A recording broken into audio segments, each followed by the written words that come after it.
So today what we're going to be talking about is statically indeterminate problems. And sometimes students worry about that term, statically indeterminate, what it means. So let's describe what statically determinate and statically indeterminate mean and what the implications are for problems. And then in a subsequent video, we'll actually do an example problem for a statically indeterminate system. In this case, we'll do an axial problem so that you can see how the thing works. So what does statically indeterminate or statically determinate means? The usual definition that people are given is that statically determinate problems are ones where the equations of static equilibrium are sufficient to determine all the reaction forces. So that's true, that's correct, but it's not as helpful as understanding where that concept comes from. If you imagine a dynamics problem, Newton's law will tell you that the net resultant force on the object will result in an acceleration of the object, and the net resulting moment on the object will result in a rotation of the rigid body object. In the case of statics, the net acceleration and the net rotation of the object are zero. That's what statics means. So what statically determinate means is that there are just enough forces and moments applied to an object, just enough supports applied to an object to prevent rigid body motion. So, for example, in 3 dimensions, you would have to have enough supports to prevent X motion, Y motion, and Z motion. And you would have to have enough supports to prevent rotation about the x-axis, rotation about the y-axis, and rotation about the z-axis, okay? In elementary strength of materials, usually we do 2-dimensional problems. In a 2-dimensional problem, you need enough supports to prevent x motion, y motion, and rotation about the z-axis. That means 3 supports. Right? If you have 3 supports, 3 constraints on the motion of the body, then it's statically determinate. If you have any less than that, then the problem is not well defined because the object can actually move or rotate. If you have more than 3 supports, then you have over-constrained the problem and you can't actually find the reactions at your supports just from static equilibrium.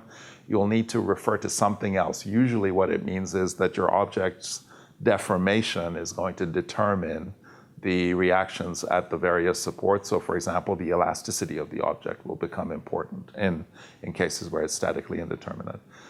If you have a 1-dimensional object, as in the case of axial loading, the only thing that you have to prevent is motion in the x direction.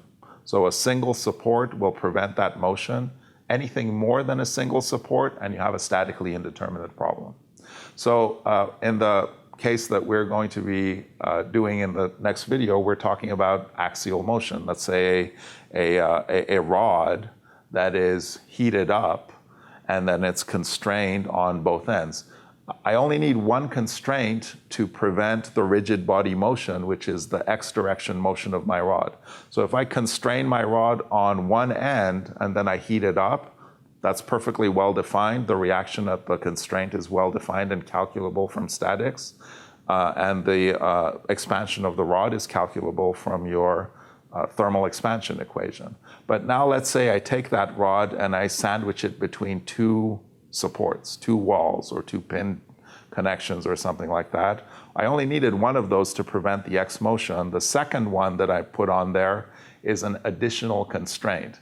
And now the net force on the object in the x direction has to be 0 to prevent x motion, x acceleration. But it could be 0 and 0. It could be -10 and +10. It could be -100 and +100. As long as the sum of the 2 forces that my 2 supports are applying to my object add up to 0, statics is satisfied.